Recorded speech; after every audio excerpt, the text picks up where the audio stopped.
저희가 대표값에서 공부를 하고 있는데 한번 주식시장을 보겠습니다. 주가를 볼게요. 거래되는 주식이 어마어마하게 많은데 그 중에 주가의 평균 주가를 한번 구해 보겠습니다.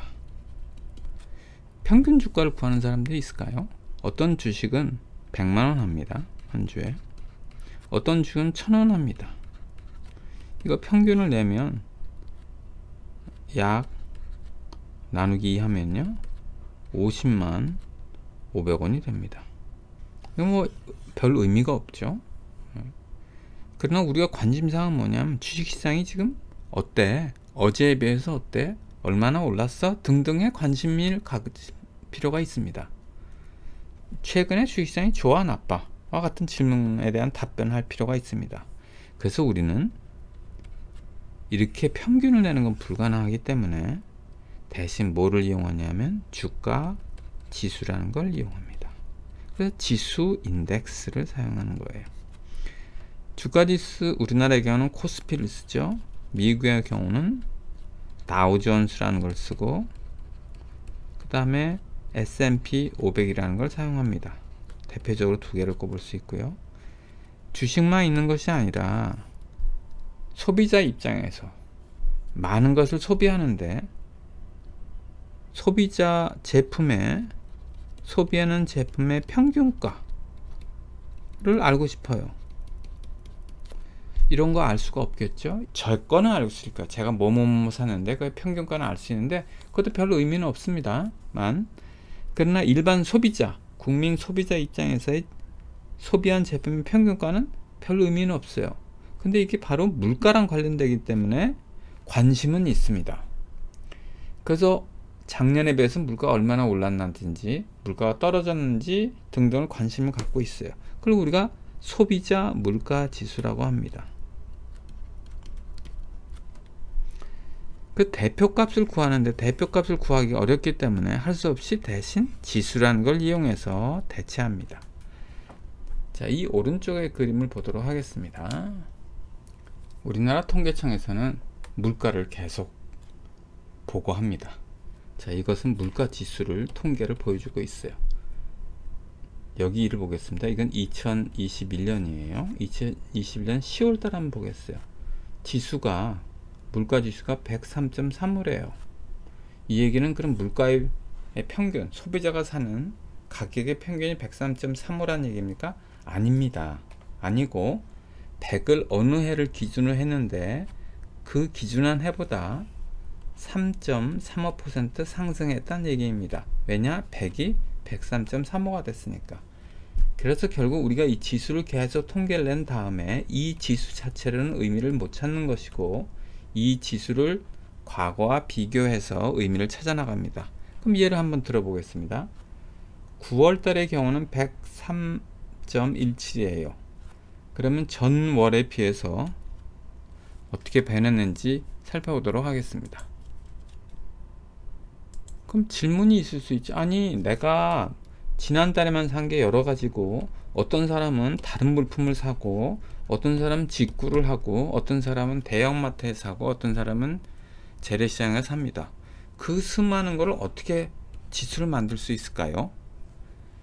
그래서 정부에서는 머리를 굴려서 소비자들이 많이 구매하는 상품을 대상으로 물가지수를 계산합니다. 즉 적게 한 거는 빼고요. 주요 물품 사람들이 많이 사는 걸 대상으로 하는데 약 460개만 가지고 합니다. 460개의 품목 포함해서 물가지를 계산하는데 또 하나 문제점이 있습니다. 휴대폰을 보겠습니다. 휴대폰은 언제부터 대한민국에 등장했냐 하면 80년대부터 등장했습니다. 그리고 몇 대 가진 사람도 없었고요. 그 다음에 2000년부터 휴대폰이 엄청나게 많이 팔리기 시작했고 보급률이 높아졌습니다. 그럼 1970년대에는 휴대폰이 없습니다. 그래서 460개의 품목에 들어가지 않았지만 그러나 1980년대 중반에 휴대폰도 중요한 품목, 소비자 품목이 됐기 때문에 이때부터 포함시켰습니다. 그 외에 다른 물품도 한번 볼까요? 세탁기를 보겠습니다. 세탁기는 1970년대까지 거의 사용하는 사람이 별로 없었습니다. 그러나 세탁기가 이제 보급률이 높아지면서 1980년대 세탁기도 이 460개 안에 포함됐습니다. 그럼 포함된 것만 있다면 460개가 아니라 더 많아져야 되겠죠? 근데 이 세상에서 사라지는 물품도 많아졌습니다. 그것들은 이제 뺍니다. 예를 보겠습니다. 흑백 필름을 보겠습니다. 흑백 필름은 과거에는 엄청난 많이 쓰였지만 안 사용된 지가 굉장히 오래됐어요. 이것도 제외됐고요. 라디오를 보겠습니다. 라디오만 사는 사람도 거의 별로 없습니다. 그 다음에 삐삐, 이거 사라진 지 꽤 됐습니다. 이런 거 다 빠집니다. 그래서 일정하게 품목의 수를 460개 정도로 유지합니다. 그리고 물가지수를 계산할 때 몇 가지 감안할 사항이 있습니다. 어떤 사람은 이런 걸 많이 씁니다. 근데 많은 사람들이 이 품목은 거의 안 쓴다고 볼게요. A는 많이 쓰고 B는 거의 쓰지 않습니다. 사긴 사는데 적게 삽니다. 그러면 물가지수를 계산할 때 A와 B를 어떻게 될까요? 이때 가중치를 줍니다. 가중치를 다리 주는 거예요. 그래서 물가지수라는 것은 가중 평균에 해당됩니다. 물가지수를 계산하는 방법이 어떻게 되느냐 해서 여기 통계청에 자세히 나와 있습니다만 요 끝부분만 한번 간단히 가중치에 대해서 설명을 드리도록 하겠습니다. 예를 들어서 소비자가 세 가지 품목을 구입한다고 할게요. 쌀, 햄버거, 휘발유를 3개만 구입한다고 하겠습니다. 그런데 소비자들은 햄버거는 별로 안 사 먹어요. 조금밖에 안 사 먹어요. 반면에 휘발유와 쌀은 많이 사 먹어요. 그러면 가중치를 햄버거에는 200을 주고 쌀에는 400 많이 줍니다. 그리고 가중치 합계를 1000으로 놓습니다. 즉 가중치, 가중평균에서 말하면 1000분의 400이기 때문에 여기다 0.4의 가중치를 준다는 뜻이고 여기는 1000분의 200이라 0.2의 가중치, 여기는 0.4의 가중치를 치며 가중치를 다 더하면 1이 나옵니다. 그럼 물가지수는 어떻게 계산하느냐? 간단히만 설명드리겠습니다. 어떤 기준 시점이 있습니다. 기준 시점이 있는데 기준 시점은 잘 모르겠어요. 그게 100입니다. 그런데 쌀은 쌀의 지수를 보니까 124.74입니다. 즉 쌀은 24.76%가 상승했습니다. 햄버거를 보겠습니다. 기준 시점에 비해서 햄버거는 2.85%가 상승했습니다. 그 다음 기준 시점 100을 기준으로 해서 휘발유는 109.35라 9.35%가 상승했습니다.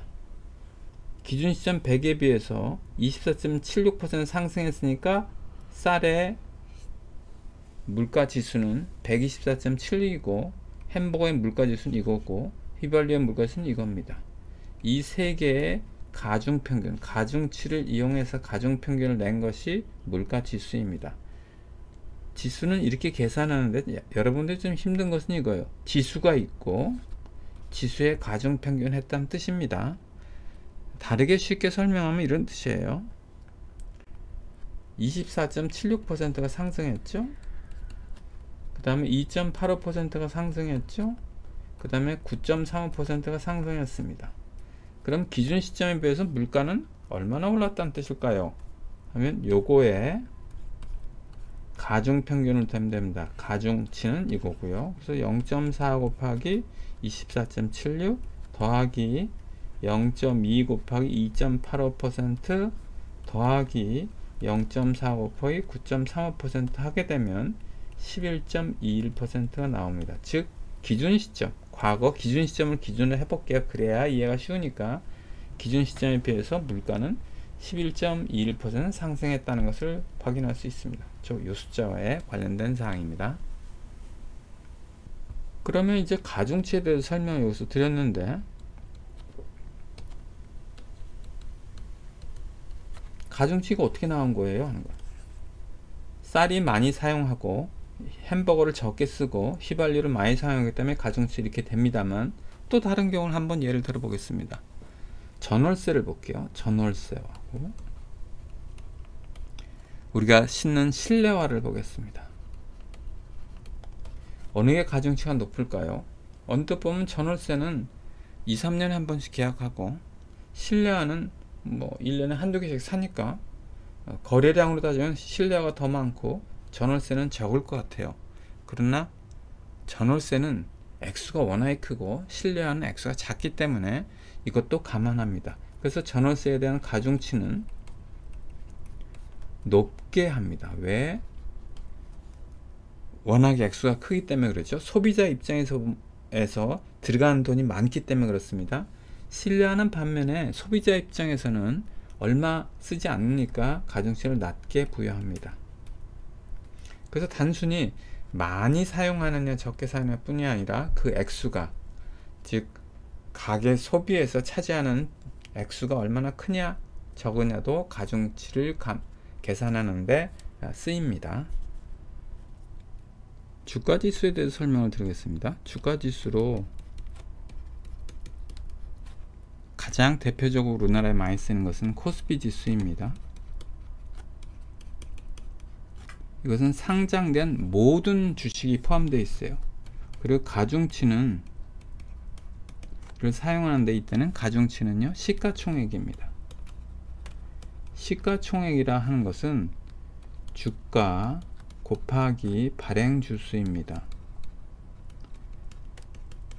예를 들어서 A라는 회사의 주가가 10만원이고 발행을 1000주를 했다면 이 회사의 시가총액은 10만 곱하기 1000주라 1억이 됩니다.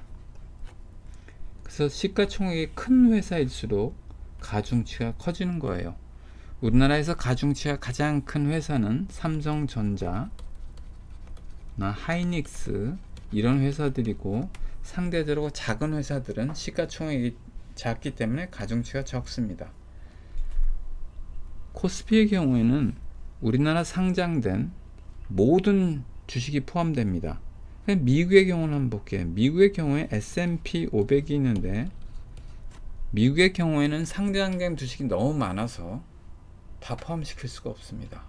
그리고 거래소가 뉴욕에도 있고 다른 지역에도 있는데 이게 또 계속 변하기 때문에 다 포함시킬 수가 없어요.